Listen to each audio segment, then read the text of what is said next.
This is the Decarbonisation Dialogue, a podcast from Salix. Welcome to Delivering on Climate Change, our collective challenge. Welcome to the Decarbonisation Dialogue.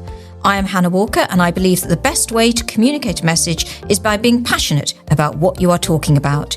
And through that passion, I believe you take people with you and create action using your influence to make change and make a difference. Our task today is to get all of us to net zero. My guest today is Graham Duxbury OBE, and Graham is going to talk to us about his work at Groundwork. He has served as Groundwork's chief executive since 2014, having held the position of Director of Development and focused on policy and communications for the previous 16 years. During this time, his areas of focus have included the improvement of neglected spaces, helping households out of fuel poverty, education, energy efficiency, the green economy, and environmental regeneration. He has more than 25 years' experience of helping public and voluntary sector organisations reach new audiences and deliver strategic communications and development campaigns. Graham was awarded an OBE for services to communities and to the environment in 2020. Graham has also recently joined the UK 100 board, the UK's only cross-party network dedicated to supporting ambitious local government leaders committed to tackling the climate crisis. Members of the UK 100 network have all pledged to meet their ambitious climate targets ahead of the government's 2050 goal. Graham is quoted as saying, "When we think about tackling the climate crisis, we too often default either to global agreements or individual actions. This overlooks the power and potential of collective action in local areas, where councils, communities co-design solutions that promote both sustainability and equity." So thank you very much. I'm delighted to have Graham, and it's a huge privilege. Welcome, Graham. Thank you. It's a pleasure to be here. Graham, can we start by talking a little bit about your career and background? Because you've talked early on about wanting a job with purpose. I think that's something that you have said on over a number of times in a few interviews. You wanted a job with purpose, and you've moved around a bit. You've done volunteering, you've done communications, you've been a press officer, but you've always had a great passion for the environment. How did you get to where you are today? That's a very good question, and none of it was planned. So quite a circuitous route brought me to where I am today. I think it probably goes back to the fact that, you know, when you're a teenager or a young person thinking about what you want to do, you start with your own natural aptitudes, don't you? And I felt I was good with kind of words and pictures and so on. And dallied with advertising at one point, but fairly quickly realised that spending your life selling people things they don't really want or need was not going to be fulfilling. So then you think about, well, how can I apply those skills and aptitudes to something that is a little bit more meaningful, is a little bit more fulfilling, and does have that purpose.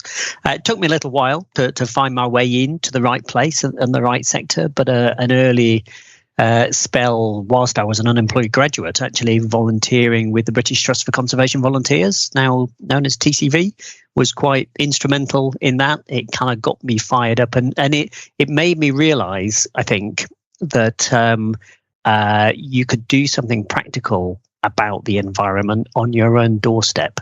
I think that was one of the challenges for me early on, thinking about a career step. If you thought about environmental charities at the time in the kind of mid to late 1980s, there was some very big issues going on, you know, from acid rain to ice caps melting and polar bears and so on and so forth, rainforests.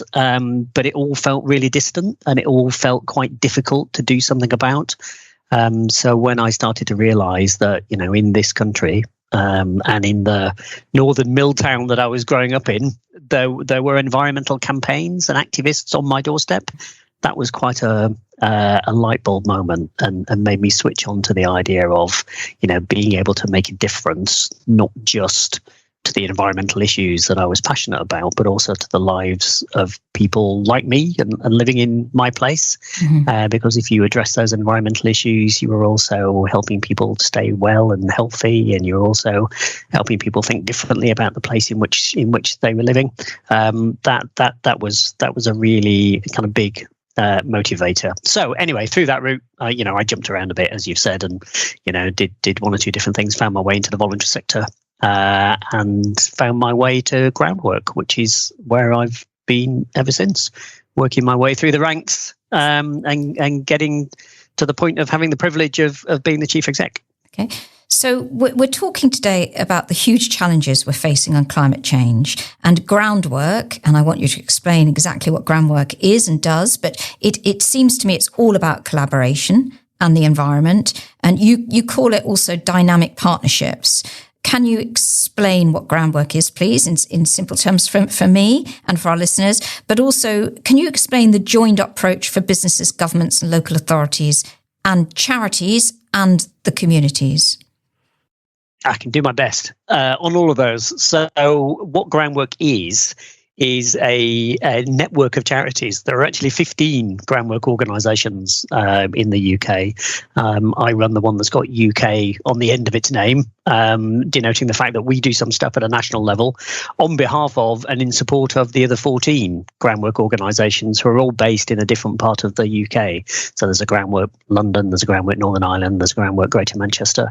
And they're the organisations who are working in and with communities, delivering a real spread of practical activities linked to where people live, their homes and their local environment, the skills and the prospects of people in those places, and in particular thinking about how to support people into the green economy. And then there's lots of work about people's behaviours and our own approach, our individual approach to sustainability. So we do lots of stuff around helping people with their energy bills, their water bills, but also thinking about waste and recycling and local food growing and sustainable travel. So there's a really kind of diverse and rich mix of project activity going on right across that network of 15 organisations, and my job in the middle is to try and somehow make sense of it all, and talk to other people about what's going on, and to build at a national level the partnerships that we need and the funding that we need in order to keep some of that work going. So you talked about partnership, and partnership really is in our DNA as an organisation. So we were formed originally in 1981 out of a melting pot of ideas. So there were some people at that point that were thinking about the future of communities that were impacted by deindustrialization. So the decline of heavy industry and how that was leaving communities kind of with job losses, with a lack of what you might call social infrastructure, but also surrounded by dereliction and urban decay and blackened landscapes due to the closure of the coal mine and so on. But that was mixing at the time with the first stirrings of consciousness about things like global warming. So, people in the 70s and early 80s starting to understand what climate change really was and was all about. And so it was that mixture of influences that led to the experiment that Groundwork was originally, which was about can you put professional skill sets at the disposal of local communities to support them to take action on the things that they can see and feel around them that will make a difference to their quality of life, starting with the local environment. So it began with some very simple kind of practical projects, engaging people in picking up litter or cleaning out canals and rivers and so on and so forth, but then slowly grew in scale and sophistication to this complex array of local environmental initiatives. But partnership is absolutely central to that, because that we collaboration, however big we become, we can't solve all of these problems for people. It takes a whole array of interests to get involved in that. So it really is the modus operandi of our organisation. So it's that pride and commitment to people's communities that is so powerful, isn't it? And unlocking that. And just going back to that collaboration, because it's something I feel very strongly about as well. I come from I'm a former journalist, and I've worked on campaigns all my life for the last 30 years. And I kind of grew to understand that the power really does lie with the community, whether it's identifying an issue. So in my case, it was whether it was saving a local hospital, saved a few of those, believe it or not, police stations, schools, or right through things that really matter to people. As you say, you've mentioned clearing up people's parks, but it's not just one organisation coming in on that. it's having the local MP in on it. It's having the local businesses in on it. It's having the key stakeholders, the head teacher, the doctors, the nurse, having that grand collaboration, which is so powerful, getting people to talk. And I think with climate change, it's not in the distant future, is it? This is not a threat. Climate change, we see it on the news every day. It's a clear and present danger, isn't it? Climate change. And we have to get, presumably, all of those stakeholders talking about it. Do you think we're doing enough? I don't think we're doing enough. And I don't always think we're doing it in the right way either. So I wouldn't disagree with you at all that this is one of the biggest issues impacting on communities and on our quality of life. And that's just going to ramp up as climate impacts become more obvious. And I think we're all aware also that climate change impacts first and worst on those people in society who have least choice, protection, least power. We've seen that on a global stage for decades, and it's becoming evident in the UK when you have significant climate impacts, whether that's extreme heat or flooding or air pollution, whatever it is. Those people that are going to suffer the most are generally those people who are worst off. And also, by the way, probably contribute least to the problem in the first place. So there's a clear kind of injustice and inequity built in here and baked into the system. The way to address that, I think we found through our work over the last 40 years, is A, not to hector people to do something different, and B, to make sure we understand where people are starting from. In terms of their own experience, their own lives, the issues that they're trying to face. It's often said, but quite often forgotten, that there's no point kind of lecturing someone about climate change when they're struggling to put food on the table, or when they've not been in work for a long time, or they're got a chronic health condition, or they're worried about kind of knife crime on the estate. That's not a conversation that's going to go anywhere. So all of our experience is that you have to start with where people are. You have to think about the issues that they're facing in their everyday life, and you have to help people go on that kind of journey of exploration and on that journey of discovery. Mm-hmm. If you start kind of wagging a finger at the outset and saying we're all leading unsustainable lifestyles and you must stop shopping there and you must stop eating that, you must stop flying there, that's not going to galvanize that level of support. So our philosophy is help people think about what they want to change here and now in their lives, and so many of those things actually start a conversation about the environment. Sometimes that's about the environment that you can see and feel and touch in your neighborhood. For some people that might be about the quality of the air that they're breathing. For other people it might be their energy bill and how to reduce that, because if they reduce their energy bill they're also probably going to be saving carbon along the way.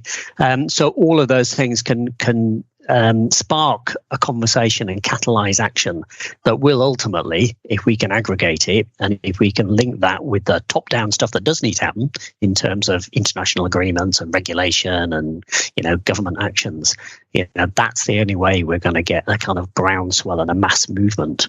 And I think one of the things that strikes me at the moment is one of the most obvious ways in is about protecting ourselves from the impacts. So I think people are starting to realise that, as you say, it is a clear and present danger. There are kind of dangerous impacts of climate change becoming evident, and that's a good conversation starter in a community. Yes. How is this community going to change? How should we protect ourselves? Yes. So there's some remedial work that you need to do to understand, how you change a place in order to make it more resilient. But that again feeds into a conversation. Well, how do you go upstream from that, and how do you stop these impacts from getting worse? And of course, that you mentioned government action, and obviously that's part of creating I suppose you're creating an ecosystem there of change. And in terms of the policy and action on behalf of government as well, which obviously has to come with the legitimate, local people on board as well. How much do you think we've gone through a pandemic. We've got a lot. Government's got a lot on its hands. We've got wars going on. We're still recovering from a pandemic, which I'd like to talk. And I want to ask you a question exactly about your role and the impact of the pandemic, which is, we saw during the pandemic unequal access to many of the natural benefits that you would expect from our natural world, didn't we? Well, what's your view on that? Where have you taken that? Because I know it's something you've commented on. You've commented on the benefits gained from the outdoors, gained from the natural outdoors, and you talk about protecting. You also talk about protecting spaces. I think it's neglected spaces. So is there a connection between that, and where have you taken that work since the pandemic?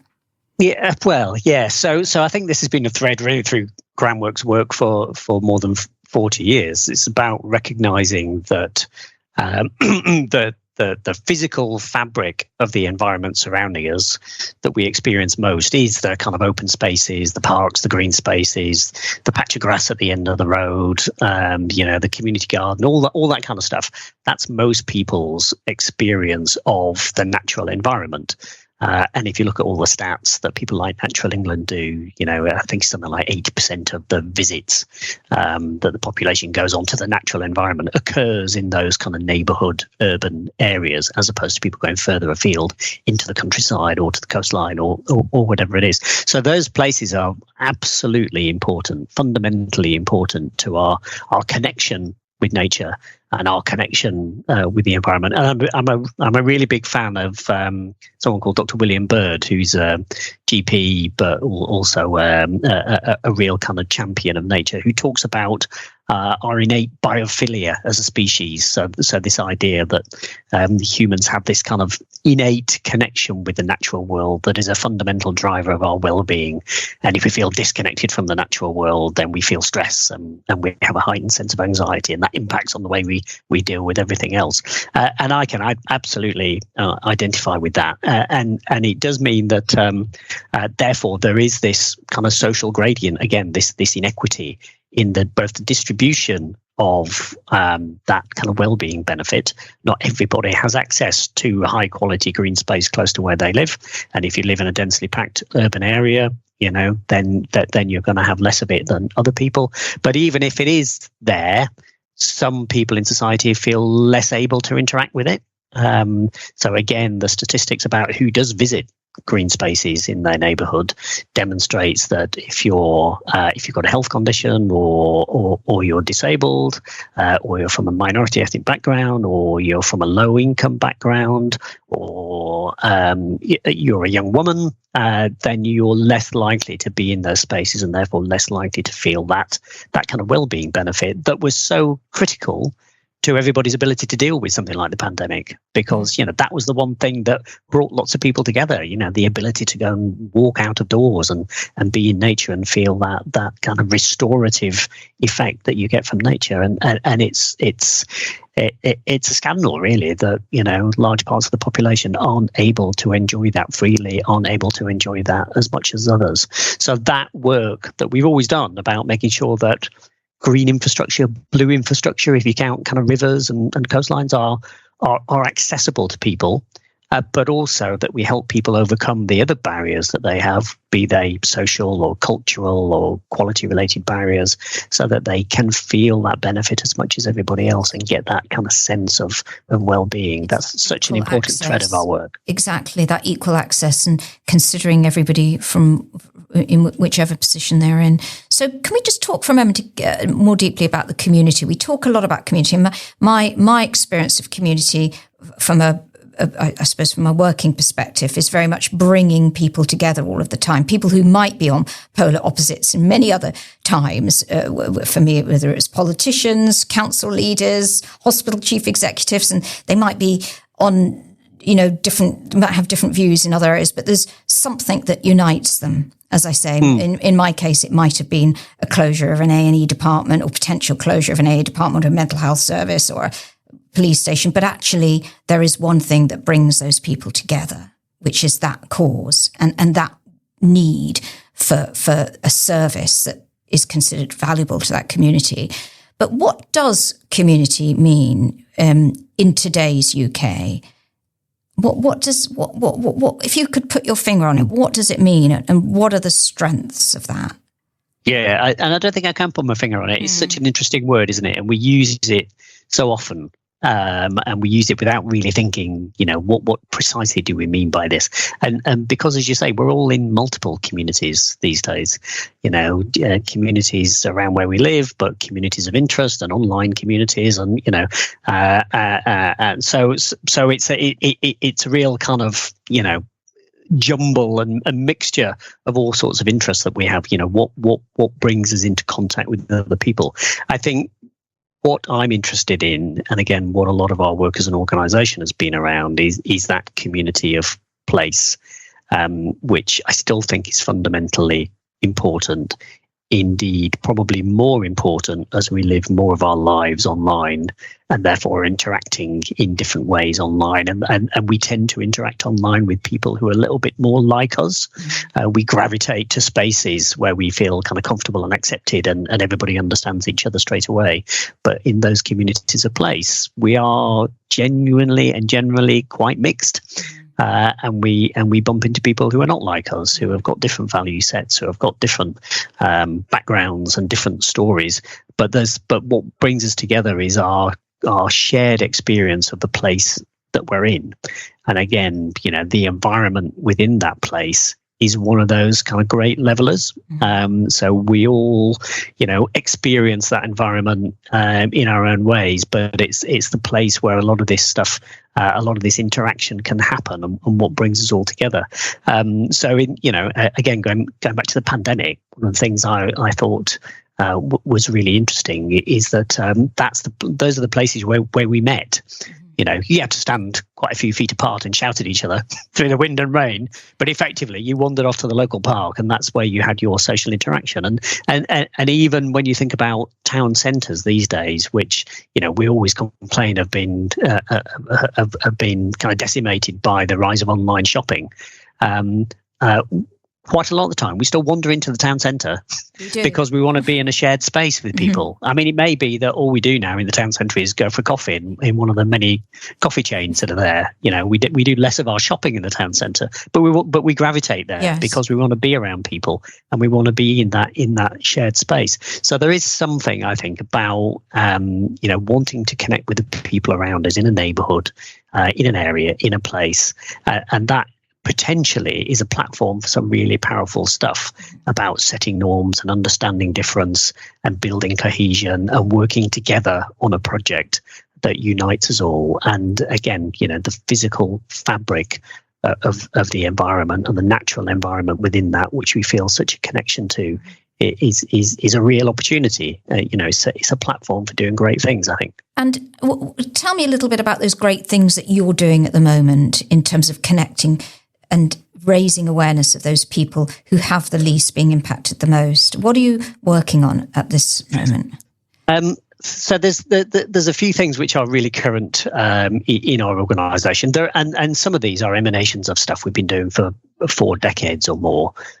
So still that focus on, how do you connect people with nature on their doorstep is a massive thing for us. But an interesting way in which that's playing out at the moment is through the support and management of what might be called green community hubs. So these are places where, people come along and visit either an open space or an open space that's got a building in it and maybe a little cafe, something like that. So a draw in a neighbourhood that pulls people in.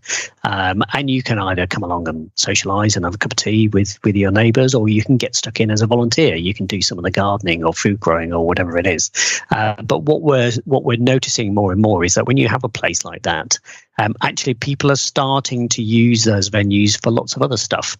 So we've got some examples of those community hubs which are being used by health visitors to give out health promotion advice. We're using them to support people with workshops about their energy bills, their energy efficiency. So they're just a place where you can co-locate services. They can act as a a kind of stimulus for people to volunteer their time and do something worthwhile in their local area. We don't call them our volunteers. They're not Groundwork volunteers. They're people working in their community in a voluntary capacity to make that place better and to enable their residents, their neighbours and other residents to enjoy that space and get some benefit out of them for their own purpose. So that's a really interesting area of work that's growing. And another area which I think, again, has always been a thread of our activity but is coming to the fore is thinking about people who are currently not able to work, out of the labour market, disadvantaged in multiple ways, sometimes with health issues or disability issues or an offending background or whatever it is, people that haven't necessarily done as well academically as they might. And we see the numbers of young people not in employment, education and training topping 1 million again.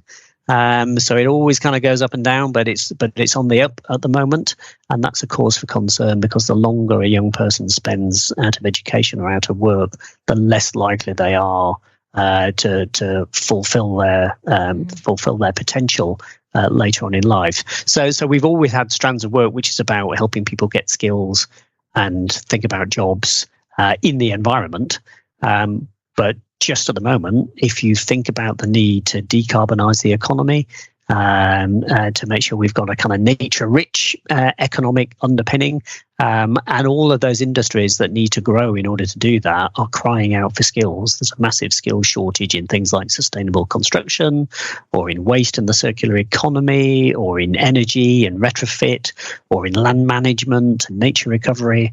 And we've got a rising tide of kind of young people who are out of work. We need to do something to address those twin issues. The green energy and the green sector, it's a challenging place to be, but it's certainly an exciting place as well, with a lot of potential, isn't it, for careers and jobs of the future and reskilling people as well in that area.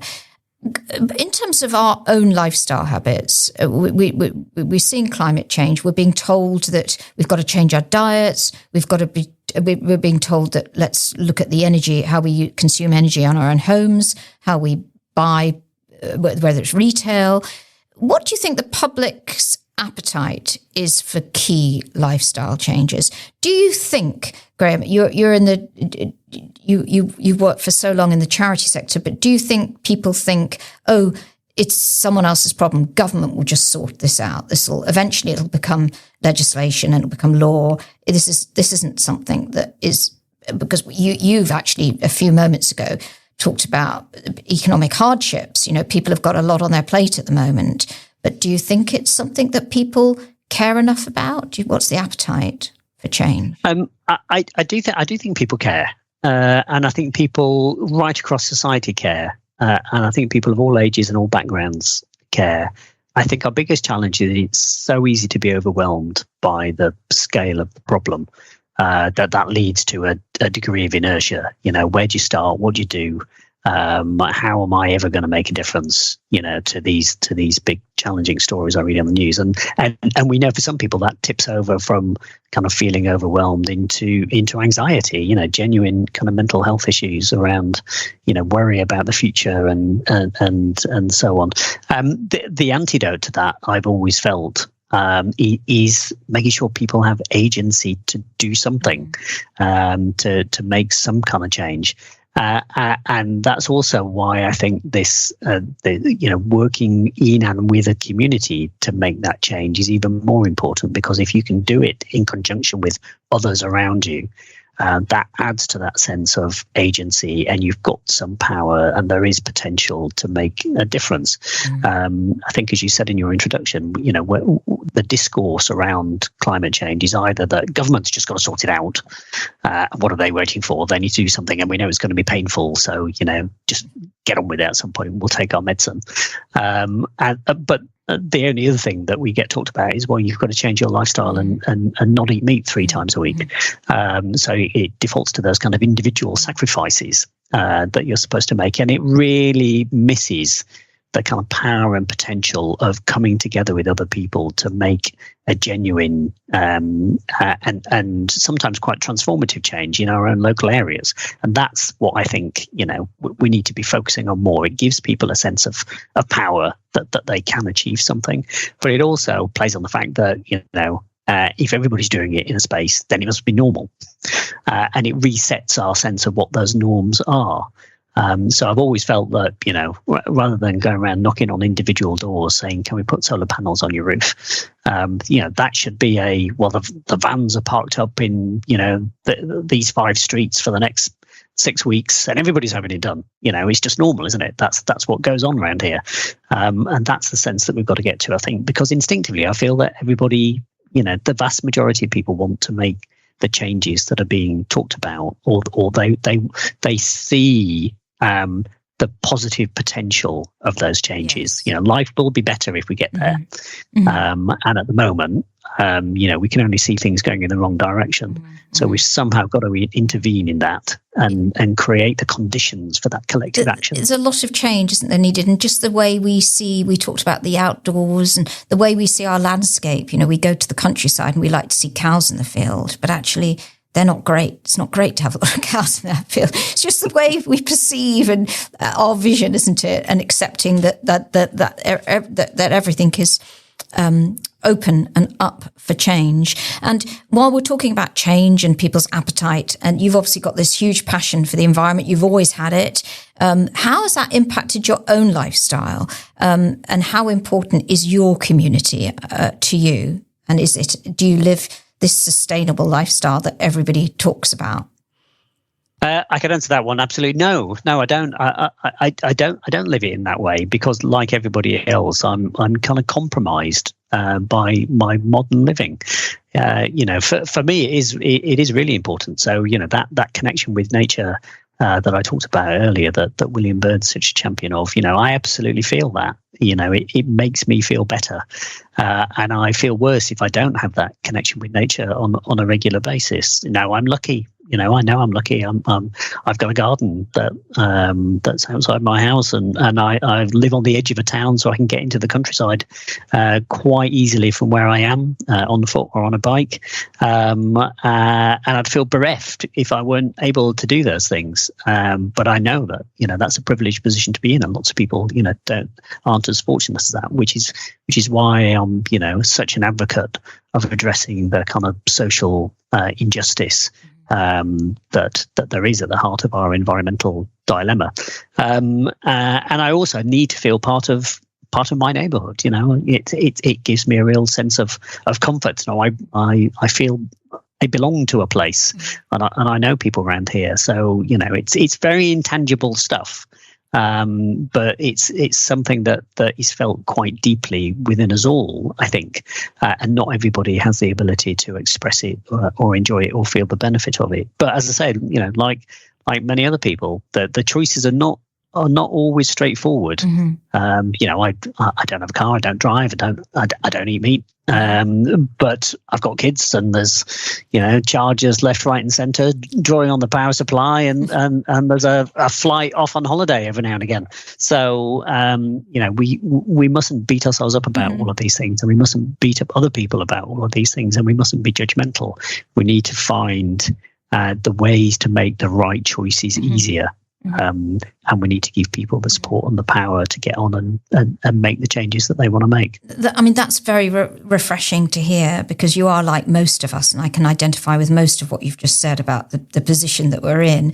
But what you've done is you've used that privilege of being able to enjoy, as you say, the outdoors. I'm also very lucky. I have wonderful parks. I'm lucky enough to have a garden. But you've used that privilege to make a difference to other people's lives. And I think that is the golden nugget, really, and that's the wonder of it, about everything that you've done has driven you for over so many years.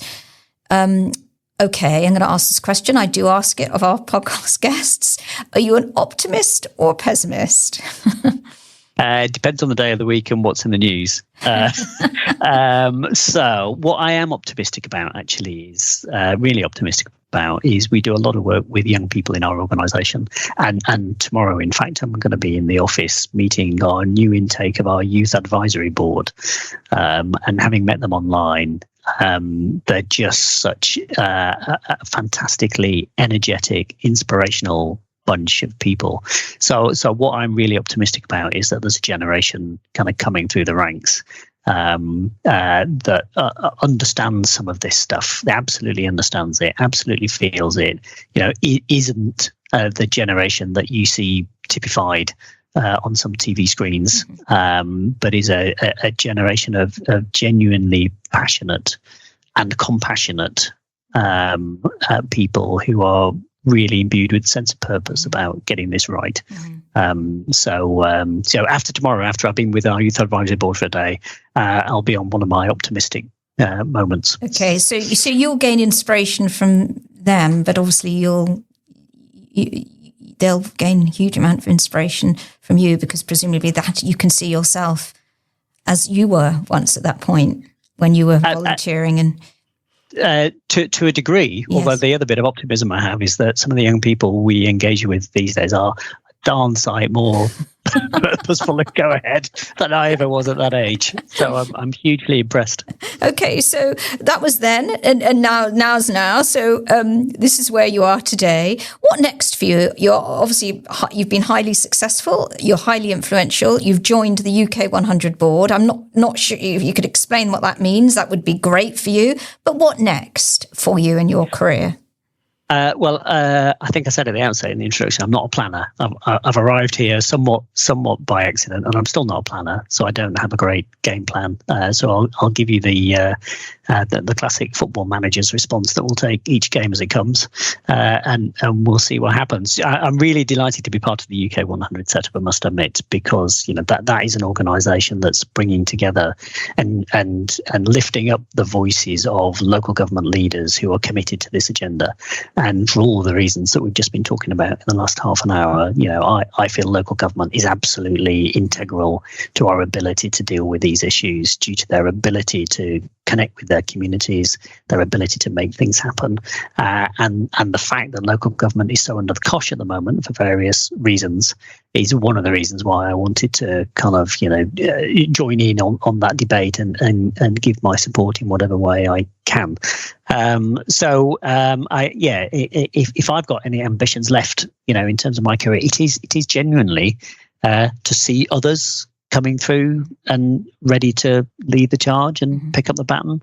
That's what's Fantastic. Driving me now. How do we support the next the next group of leaders? Fantastic. So it's bringing those voices together and then being generous with supporting the next generation, if you like, of leaders, and seeing that power at grassroots level is so important. I think that's where power ultimately comes from personally, is that grassroots level. Thank you very much to Graham. There can be no doubt that climate change is the biggest challenge of our time. Today, we must reduce greenhouse gas emissions to slow global warming. Today, we must act for tomorrow, adjusting our lifestyles to current and future impacts of climate change.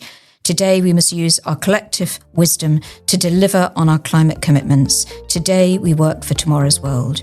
Don't forget to subscribe to our podcast channels. Please tell us what you think. Email us at podcast@salixfinance.co.uk. Huge thank you to Graham for sharing your life with us today, but also all that amazing experience. So thank you very much to Graham Duxbury. It's a pleasure. Thank you very much. You've been listening to the Decarbonisation Dialogue, a podcast from Salix. For more information about our work and to find more content, please visit salixfinance.co.uk/podcasts.